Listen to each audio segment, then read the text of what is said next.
this is Alister McGrath again, and in this presentation we're going to engage with a theological text which you can find in the first chapter of my widely used theological textbook, the Christian Theology Reader. And this first chapter of this collection of theological texts deals with preliminary issues, the sort of questions you might ask before you start the serious study of theology. What's faith? Can the existence of God be proved? What's the relationship between the language of faith and ordinary everyday language? And this chapter includes some classic texts exploring these themes. For example, it includes Anselm of Canterbury's famous proof for the existence of God, often called the ontological argument, although that wasn't what Anselm called it himself. It also includes Thomas Aquinas' discussion of the nature of theological language, which holds that there is an analogy, but not an identity, between the human and divine use of words. And you'll also be able to look at John Calvin's reflections on the nature of faith and the First Vatican Council's views on the relation of faith and reason. So how should you interact with these readings? How do you get the most out of doing that? Well, let's look at one of these readings together. We're going to look at reading 1:4. That's the fourth reading in chapter 1, entitled Augustine on Philosophy and Theology.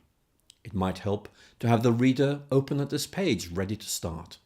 And don't forget you can pause this presentation at any point or replay something if you didn't understand it the first time round.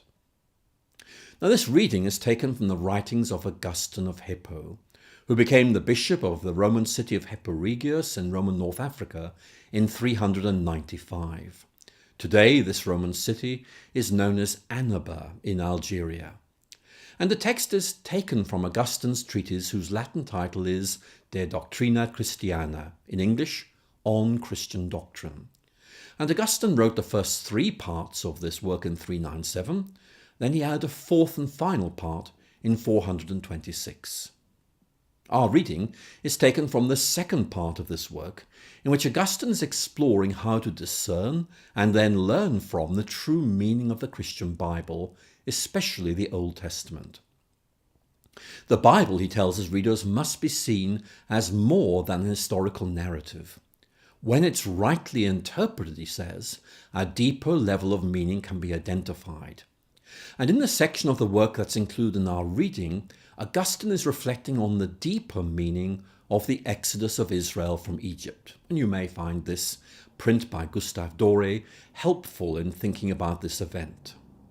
Of course, Augustine insists that the exodus was an historical event. But what else does it tell us? What is the additional layer of meaning over and beyond its historical sense? What is its ongoing meaning for the life and thought of the Christian church? For Augustine, it's all about the church learning to exist and flourish in a pagan culture. Now, to make sense of this reading, we need to understand something about its cultural background.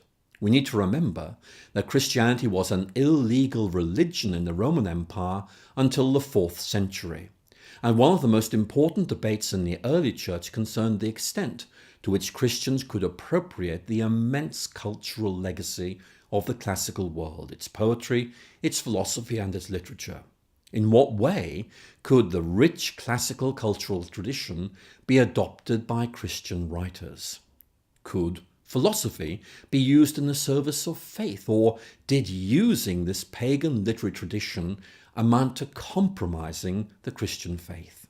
Now, I want to emphasize this was no idle question for Christians who had long regarded the Roman state as an enemy.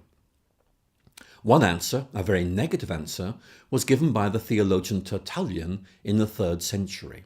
What, he asked, has Athens to do with Jerusalem? What relevance has the Platonic Academy for the church? For Tertullian, Christianity must maintain its distinct identity by avoiding such secular influences. Using secular philosophy would just corrupt, would paganize the Christian faith. And Tertullian argued that nobody should taint Christian theology with pagan ideas. However, things changed. With the conversion of the Roman Emperor Constantine in 313, Christianity ceased to be persecuted throughout the Roman Empire. No longer was Christianity obliged to behave as some kind of underground movement, holding its meetings in secret and concentrating simply on surviving from day to day. It could now come out in the open, allowing theologians to enjoy the freedom to work without the threat of persecution.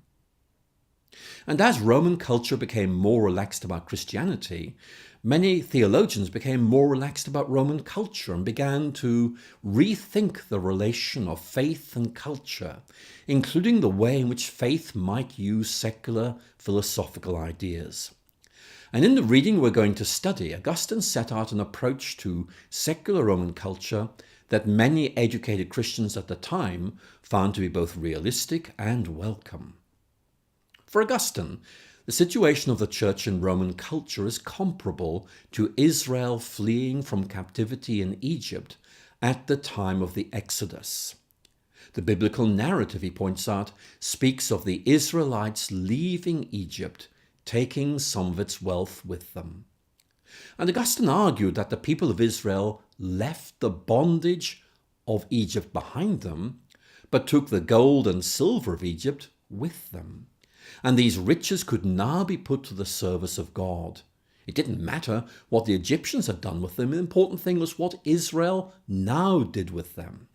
Israel was selective about what they accepted from Egypt and what they left behind. And so Augustine argues the church must be critical about what it accepts from secular culture. Some aspects of that culture are valuable and helpful, but others are not. So we could describe Augustine's approach as the critical appropriation of classical culture. What he's saying is that the philosophy and culture of the ancient world could indeed be appropriated by Christians were this seemed right and allowed to serve the cause of the Christian faith. So let's look at the text and see what he has to say.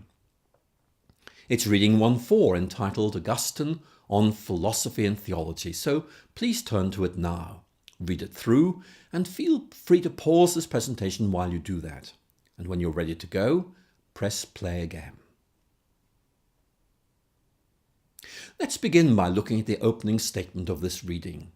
If those who are called philosophers, particularly the Platonists, have said anything which is true and consistent with our faith, we must not reject it, but claim it for our own use.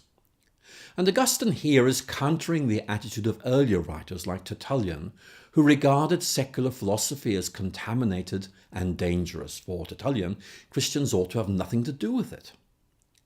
In fact, if you want to look at Tertullian's approach, you'll see it in reading 1:3 in this chapter, entitled Tertullian on the Relation of Philosophy and Heresy. And for Tertullian, pagan philosophy corrupts and contaminates faith. Tertullian framed this criticism of secular philosophy in a way that's become famous. What is there in common, he asked, between Athens and Jerusalem, between the academy and the church?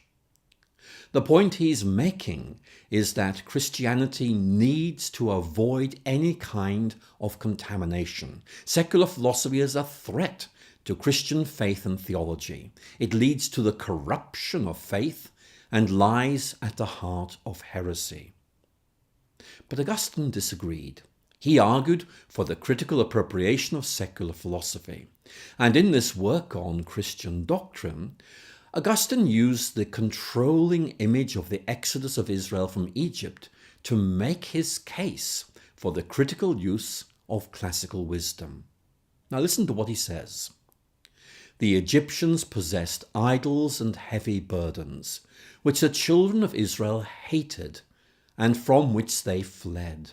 However, they also possessed vessels of gold and silver and clothes, which our forebears in leaving Egypt took for themselves. Now, the point he makes using this story is that pagan philosophy is neither to be affirmed nor rejected in its totality. Christian theology is free to evaluate its Roman cultural heritage and to appropriate whatever is useful. Now, here's how Augustine puts this. Pagan learning is not entirely made up of false teachings and superstitions. It contains also some excellent teachings, well suited to be used by truth. So Augustine's argument is that whatever is true in Greek philosophy, for example, is due to divine providence. These are truths that classic philosophers did not invent themselves, but which they dug out of the minds of the providence of God.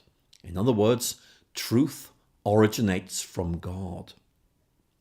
Now, Augustine clinches his argument by appealing to the example of Cyprian of Carthage, who was martyred by the Roman authorities in 258. North African Christians revered his memory, and Augustine appeals to him in support of his case. Augustine highlights Cyprian's skill in rhetoric and philosopher. Look at the wealth of gold and silver and clothes which Cyprian, that eloquent teacher and blessed martyr, brought with him when he left Egypt. Egypt here stands for secular culture. And Augustine's point is that Cyprian's period as a leading member of a leading fraternity in Carthage and as a distinguished teacher of rhetoric led him to gain rhetorical and philosophical skills, which he was then able to put to the service of the church. Now, Augustine's approach has become very influential and remains important for many Christian thinkers and theologians today. But there's another approach that you might think of, and we find this in a sermon preached by Basil the Great, a leading Greek-speaking theologian in the late 4th century.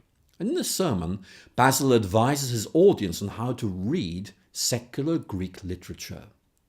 And Basil uses the image of bees visiting flowers to extract honey.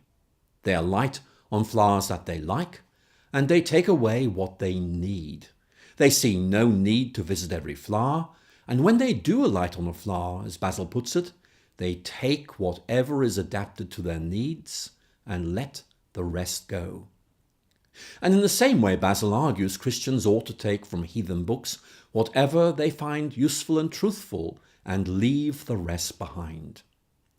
Now, Basil uses a different image, but it makes the same point as Augustine's image of the Exodus from Egypt.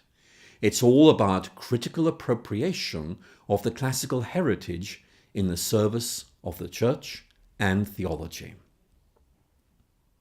Now, when you're ready, we'll move on to our next presentation, which is Irenaeus of Lyon on the role of tradition in theology.